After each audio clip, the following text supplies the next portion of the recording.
Cek mic 1 1 2 3. Cek mic 1 1 2 3. Bicara Bincang agama, raih pahala.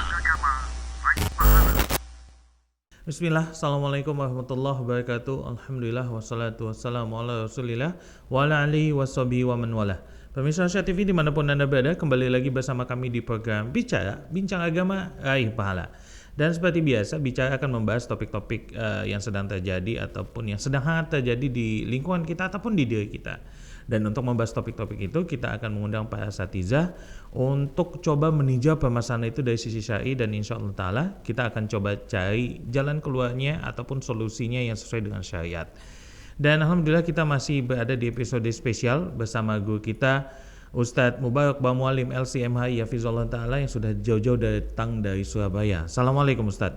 Waalaikumsalam warahmatullahi wabarakatuh. Ya, ahlan wa sahlan Ustadz. Dan karena Ustadz sudah ada di sini, langsung saja ini ingin bertanya Ustadz.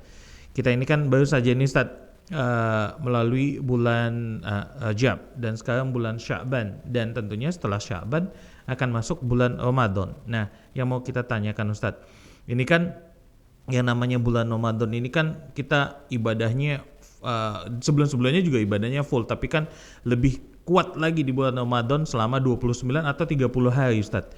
Dan ini kan butuh perjuangan yang panjang. Kalau boleh kita ibaratkan, kan nggak bisa kita untuk melakukan ibadah yang panjang ini, yang ketat ini ujuk-ujuk langsung bisa. Kan harus ada persiapan. Ibarat kata lari maraton, tentunya ada persiapan Ustadz supaya 30 hari ke depan ini betul-betul maksimal. Nah, untuk itu mungkin Ustadz bisa memberi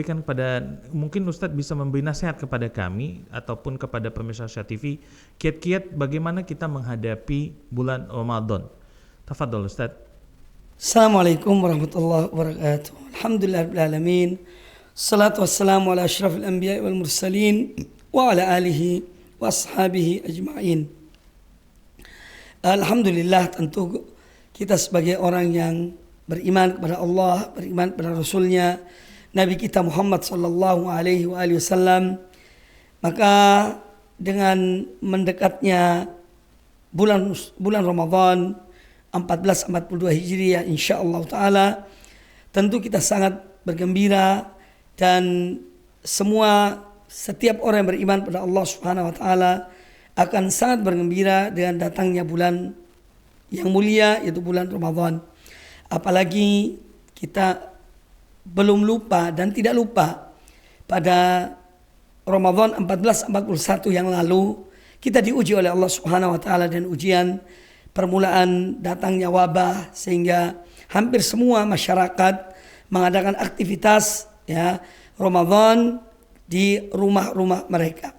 Dan alhamdulillah sedikit demi sedikit semoga Allah mengangkat wabah ini, dan insya Allah pada tahun ini Ramadan 1442 ini kita akan melaksanakan aktivitas-aktivitas kita di masjid-masjid kaum muslimin, meskipun tentu dengan mengikuti dan menaati protokol yang telah ditetapkan oleh mereka yang berilmu tentang bidang ini bagi kita semuanya. Sebagai seorang beriman pada Allah Azza wa Jalla di dalam menghadapi bulan yang mulia, bulan Ramadan, maka yang pertama adalah hendaknya kita bertaubat pada Allah Subhanahu wa taala. Kita bertekad dalam diri kita, karena ini adalah merupakan musim yang mulia, musim panen. Panen apa? Panen pahala, panen ganjaran, kesempatan yang baik. Dan ini salah satu di antara nikmat-nikmat Allah kepada kaum mukminin. Allah menjadikan musim-musim ibadah. Meskipun sebetulnya ibadah itu setiap saat dan setiap waktu. Selama kita hidup, kita selalu beribadah pada Allah Ta'ala. Tetapi ada saat-saat yang ibadah itu pahalanya berlipat ganda, ganjarannya berlipat ganda. Yaitu salah satunya adalah ibadah berpuasa dan ibadah-ibadah lainnya di bulan yang mulia, bulan Ramadan. Maka pertama, marilah kita siapkan mental kita, niat kita, hati kita untuk menghadapi bulan yang mulia ini. Karena hati orang beriman itu selalu ceria. Dia senang dengan datangnya musim-musim ibadah, datangnya musim-musim yang mulia. Salah satunya bulan Ramadan. Maka siapkan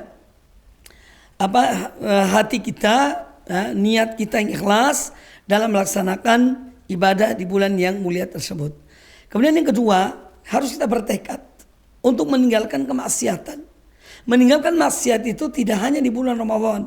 Pada hakikatnya meninggalkan maksiat itu kapanpun, dimanapun kita berupaya untuk meninggalkan kemaksiatan. Namun sebagai manusia, terkadang seorang terjerumus dalam dosa, terjerumus dalam kemaksiatan.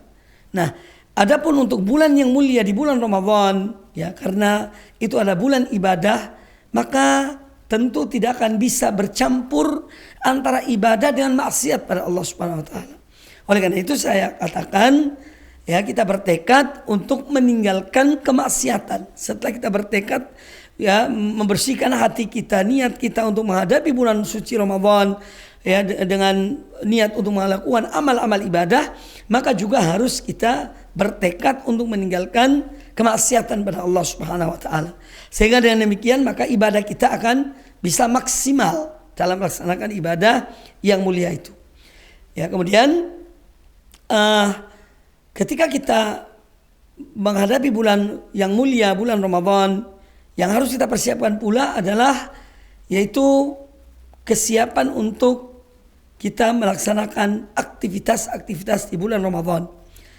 Kita harus gambarkan tentang bulan Ramadan itu, jangan sulitnya yang dibayangkan. Kadang-kadang ada orang yang mungkin dia selalu sarapan pagi, makan siang, makan malam. Yang dipikirkan itu beratnya puasa. Bagaimana puasa itu? Aku di siang hari harus menunggu sampai malam. Nah, ini semua harus disingkirkan. Supaya apa? Supaya kita semangat dalam beribadah. Yang kita ingat adalah, yang kita renungkan, yaitu bagaimana aku meraih pahala sebanyak-banyaknya.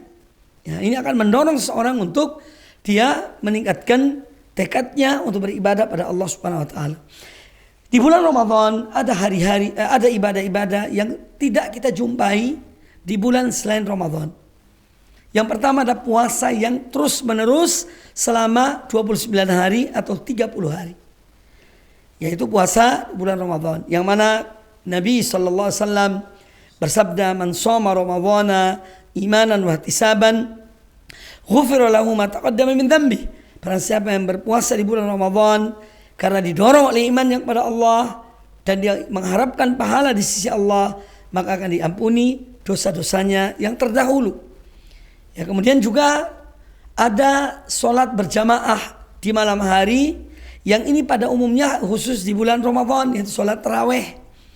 Ya, ini pun tidak ada di bulan-bulan yang lainnya. Kalaupun ada di bulan yang lainnya, kita tidak berjamaah. Kita sholat masing-masing di rumah kita, sholat tahajud, sholat witir, tapi di rumah masing-masing. Nah, di bulan Ramadan ada kesempatan untuk sholat berjamaah yang memiliki fadilah yang besar. Sebagaimana sabda Nabi SAW, "Man qama Ramadhana imanan wa ihtisaban, ghufira lahu ma taqaddama min dhanbihi." Barang siapa yang dia sholat di malam-malam bulan Ramadan karena didorong oleh iman pada Allah dan didorong oleh harapan mendapatkan apa yang dijanjikan Allah, maka akan diampuni dosa-dosanya yang terdahulu. Kemudian ada satu hadis yang lain, hadis sahih juga riwayat Imam Abu Dawud dan yang lainnya. Kata Nabi SAW, "Man qama ma'al imam hatta yansarifa, kutiba lahu qiyamu lailatin." Barang siapa yang dia sholat berjamaah bersama imam-imam kaum muslimin, artinya di masjid-masjid kaum muslimin, sampai selesai, maka dicatat baginya sama dengan sholat semalam penuh. Nah, fadilah-fadilah ini harus kita kejar, kita tanamkan, kita niatkan sejak sebelum datangnya bulan Ramadan, bahwa kita tidak akan alpa, ya, di malam-malam Ramadan untuk sholat berjamaah bersama kaum muslimin di masjid-masjid kaum muslimin. Kemudian juga ada satu isyarat yang diberikan oleh Allah Subhanahu wa taala di bulan Ramadan itu, ketika Allah menyebutkan tentang ayat-ayat hukum berkaitan dengan puasa di bulan Ramadan, di situ Allah sisipkan satu ayat yang merupakan isyarat bagi kita sebagai orang beriman untuk memperbanyak doa, yaitu firman Allah Subhanahu wa taala, ya, dalam surat Al-Baqarah ayat 187. "Wa idza sa'alaka ibadi anni fa inni qarib ujibu da'watad da'i idza da'an falyastajibu li wal yu'minu bi la'allahum yarshudun." Dan apabila hamba-hambaku bertanya kepada engkau wahai Muhammad tentang aku, maka sesungguhnya aku dekat. Aku memperkenankan permohonan orang-orang yang memohon pada aku jika dia memohon padaku. Maka hendaknya mereka menjawab panggilanku dan beriman kepada aku, niscaya agar mereka mendapat petunjuk. Nah, ayat ini sebagaimana dikatakan oleh sebagian ulama, isyarat dari Allah Subhanahu wa taala agar seorang hamba memperbanyak berdoa kepada Allah Ta'ala di bulan yang mulia tersebut. Meskipun doa itu setiap saat, setiap waktu kita berdoa pada Allah Ta'ala, tapi di bulan Ramadan tingkatkanlah doa kita, permohonan kita kepada Allah Subhanahu wa Ta'ala. Karena di sana ada waktu-waktu yang mustajab, saat-saat yang dikabulkan oleh Allah Subhanahu wa Ta'ala. Apalagi seorang yang sedang berpuasa, ya, kalau dia bermunajat pada Allah Ta'ala, Allah maha mendengar, Allah mengabulkan permohonan hamba-hambanya. Maka kesempatan yang baik ini jangan kita sia-siakan. Kemudian juga yang harus kita siapkan sebelum datangnya bulan Ramadan adalah kita bertekad dan berniat untuk mengisi bulan Ramadan itu dengan amal-amal kebaikan yang banyak jumlahnya. Amal kebaikan itu banyak, amal soleh itu banyak. Puasa, sholat tarawih, memberi makan orang yang berbuka puasa, kemudian bersedekah, mengeluarkan zakat dan yang lainnya. Nah, kita berupaya untuk bertekad, berniat agar kita dapat mengisi bulan Ramadan dengan sebaik-baiknya. Dan itu tentu dengan mohon pertolongan kepada Allah Subhanahu wa taala. Kita setiap hari mengucapkan iyyaka na'budu wa iyyaka nasta'in, hanya kepada Engkau ya Allah kami beribadah, dan hanya kepada Engkau ya Allah kami memohon pertolongan. Maka mohonlah pertolongan pada Allah Ta'ala agar Allah senantiasa memberikan kepada kita kekuatan, memberikan kepada kita pertolongan untuk dapat meningkatkan amal ibadah kita, ya, terutama di bulan yang mulia tersebut. Kemudian juga satu hal penting, kita melihat waktu berjalan demikian cepatnya. Orang-orang yang dahulu masih bersama kita di bulan Ramadan tahun yang lalu, mereka telah tiada. Maka kita pun harus tanamkan dalam diri kita, ya, anggaplah bahwa Ramadan yang akan datang itu sebagai Ramadan terakhir bagi kita.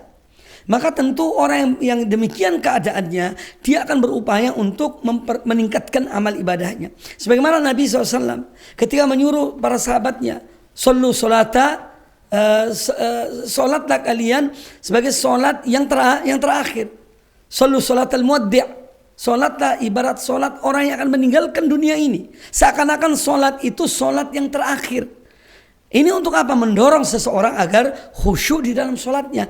Dia menjadikan solat yang dia lakukan itu, anggaplah ini solat terakhir. Aku tidak akan solat lagi yang ke depan ini. Nah, demikian pula bulan Ramadan. Kita tanamkan demikian. Ini Ramadan terakhir bagi aku. Ya. Kalau kita diberikan pada yang akan datang, alhamdulillah. Ya. Tapi kalau tidak, maka dengan kita bertekad demikian, ya, insya Allah kita akan meningkatkan amal ibadah kita yang di bulan yang mulia itu. Nah, ini diantara hal-hal yang juga tentu perlu kita persiapkan, terutama batin kita, hati kita, ya, lahir dan batin kita betul-betul kita siapkan untuk menghadapi bulan yang mulia ini. Dan terus memohon pertolongan kepada Allah Subhanahu wa taala. Ini kesempatan yang luar biasa. Ya, ini ibaratnya musim panen raya. Panen raya, ya. Panen pahala, panen ganjaran, panen amal-amal kebaikan insyaallah. Tetapi semua itu harus dengan apa? Ikhlas pada Allah Ta'ala. Kita mengikuti tuntunan Nabi SAW agar ibadah kita diterima oleh Allah Subhanahu Wa Ta'ala. Baik, Masya Allah, jazakallahu khairan, barakallahu fiikum Ustaz atas faedah yang disampaikan. Dan pemirsa Syah TV, dan demikian sudah seluruh rangkaian acara bicara kita pada episode kali ini. Semoga apa yang disampaikan Ustaz tadi bisa kita amalkan dalam kehidupan kita sehari-hari. Dan kita tutup pertemuan kita dengan doa kafaratul majlis. Subhanakallahumma wa bihamdika, asyhadu an la ilaha illa anta, astaghfiruka wa atubu ilaik. Assalamualaikum warahmatullahi wabarakatuh. Waalaikumsalam.